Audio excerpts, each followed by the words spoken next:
বুঝবেন নাকি? উনি বললেন টাটার হয়ে কেন বললেন? টাটার হয় না, কিন্তু এটা সীমান্তের বার্তা। কোথায় করবেন না, টাটা ঠিক করবে। আমরা কি করবো, এটা উড়িষ্যার দিকে তাকান। সরকার হওয়ার সঙ্গে সঙ্গে ল্যান্ড ব্যাংক তৈরি হয়েছে, 1 বছরের মধ্যে জমি দেওয়া হয়েছে, কারখানা শুরু হয়ে গেছে।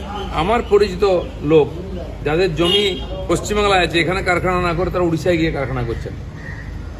সমস্ত ডিসপুট চিফ সেক্রেটারি বসে মেটাচ্ছেন ওখানে। এটা শেখা উচিত। প্রধানমন্ত্রী সমস্ত ইনফ্রাস্ট্রাকচার তৈরি করে দিচ্ছেন, যাতায়াতের ব্যবস্থা করে দিচ্ছেন, ল্যান্ড ব্যাংক করে দেবেন, আর স্বাভাবিক লোকের আসবে। উনি বলেছেন এখানকার ল অ্যান্ড অর্ডার শিল্পের অনুকূল নয়। তো ডবল ইঞ্জিন সরকার হলে সারা রাজ্যে রাজ্যে যেমন বিজেপি করেছে, এখানেও ঠিক সেই পরিবেশ তৈরি করবে। নিজের থেকে সমস্ত আসবেন শিল্পপতিরা, কারণ আগের থেকে এখানে সমস্ত সুযোগ সুবিধা উপস্থিত আছে। খালি অ্যাডমিনিস্ট্রেশন, ল অ্যান্ড অর্ডার নেই, তোলাবাজি চলছে। আজকে দেখুন আপনি জিনিসপত্রের দাম, যে প্রাকৃতিক সম্পদ, পাথরের দাম 2-3 গুণ বেড়ে গেছে। বোল্ডার তুলতে পারবেন না, মোরাম তুলতে পারবেন না। বালি 10 গুণ 12 গুণ বেড়ে গেছে দাম। তারপরে জমি নেওয়ার পর থেকেই দালালরা জুটে যাবে, তাদের হাত দিয়ে জমি নিতে হবে। এখানে যদি বর্ডার দেন আপনি, বাউন্ডারি, তাদের হাত দিয়ে তাদের লোক নিতে হবে, তাদের সিমেন্ট বালি রড তাদের কাছ থেকে নিতে হবে, তাদের দামে নিতে হবে, তাদের পরিমাণে নিতে হবে, তারপর শিল্প হবে। বুঝবেন নাকি? উনি বললেন টাটার হয়ে কেন বললেন? টাটার হয় না, কিন্তু এটা সীমান্তের বার্তা। কোথায় করবেন না, টাটা ঠিক করবে। আমরা কি করবো, এটা উড়িষ্যার দিকে তাকান। সরকার হওয়ার সঙ্গে সঙ্গে ল্যান্ড ব্যাংক তৈরি হয়েছে, 1 বছরের মধ্যে জমি দেওয়া হয়েছে, কারখানা শুরু হয়ে গেছে। আমার পরিচিত লোক যাদের জমি পশ্চিমবাংলায় আছে, এখানে কারখানা না করে তারা উড়িষ্যায় গিয়ে কারখানা করছেন।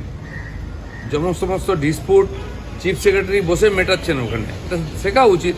প্রধানমন্ত্রী সমস্ত ইনফ্রাস্ট্রাকচার তৈরি করে দিচ্ছেন, যাতায়াতের ব্যবস্থা করে দিচ্ছেন, ল্যান্ড ব্যাংক করে দেবেন, আর স্বাভাবিক লোকের আসবে। উনি বলেছেন এখানকার ল অ্যান্ড অর্ডার শিল্পের অনুকূল নয়। তো ডবল ইঞ্জিন সরকার হলে সারা রাজ্যে রাজ্যে যেমন বিজেপি করেছে, এখানেও ঠিক সেই পরিবেশ তৈরি করবে। নিজের থেকে সমস্ত আসবেন শিল্পপতিরা, কারণ আগের থেকে এখানে সমস্ত সুযোগ সুবিধা উপস্থিত আছে। খালি অ্যাডমিনিস্ট্রেশন, ল অ্যান্ড অর্ডার নেই, তোলাবাজি চলছে। আজকে দেখুন আপনি জিনিসপত্রের দাম, যে প্রাকৃতিক সম্পদ, পাথরের দাম 2-3 গুণ বেড়ে গেছে। বোল্ডার তুলতে পারবেন না, মোরাম তুলতে পারবেন না। বালি 10 গুণ 12 গুণ বেড়ে গেছে দাম। তারপরে জমি নেওয়ার পর থেকেই দালালরা জুটে যাবে, তাদের হাত দিয়ে জমি নিতে হবে। এখানে যদি বর্ডার দেন আপনি, বাউন্ডারি, তাদের হাত দিয়ে তাদের লোক নিতে হবে, তাদের সিমেন্ট বালি রড তাদের কাছ থেকে নিতে হবে, তাদের দামে নিতে হবে, তাদের পরিমাণে নিতে হবে, তারপর শিল্প হবে। বুঝবেন নাকি? উনি বললেন টাটার হয়ে কেন বললেন? টাটার হয় না, কিন্তু এটা সীমান্তের বার্তা। কোথায় করবেন না, টাটা ঠিক করবে। আমরা কি করবো, এটা উড়িষ্যার দিকে তাকান। সরকার হওয়ার সঙ্গে সঙ্গে ল্যান্ড ব্যাংক তৈরি হয়েছে, 1 বছরের মধ্যে জমি দেওয়া হয়েছে, কারখানা শুরু হয়ে গেছে। আমার পরিচিত লোক যাদের জমি পশ্চিমবাংলায় আছে, এখানে কারখানা না করে তারা উড়িষ্যায় গিয়ে কারখানা করছেন। সমস্ত ডিসপুট চিফ সেক্রেটারি বসে মেটাচ্ছেন ওখানে। এটা শেখা উচিত। প্রধানমন্ত্রী সমস্ত ইনফ্রাস্ট্রাকচার তৈরি করে দিচ্ছেন, যাতায়াতের ব্যবস্থা করে দিচ্ছেন, ল্যান্ড ব্যাংক করে দেবেন, আর স্বাভাবিক লোকের আসবে। উনি বলেছেন এখানকার ল অ্যান্ড অর্ডার শিল্পের অনুকূল নয়।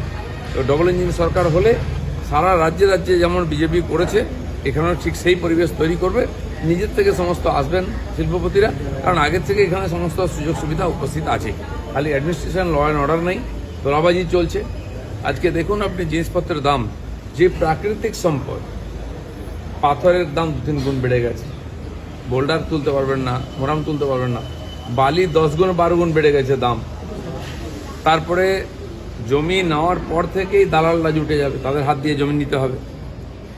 এখানে যদি বর্ডার দেন আপনি, বাউন্ডারি, তাদের হাত দিয়ে তাদের লোক নিতে হবে, তাদের সিমেন্ট বালি রড তাদের কাছ থেকে নিতে হবে, তাদের দামে নিতে হবে, তাদের পরিমাণে নিতে হবে, তারপর শিল্প হবে।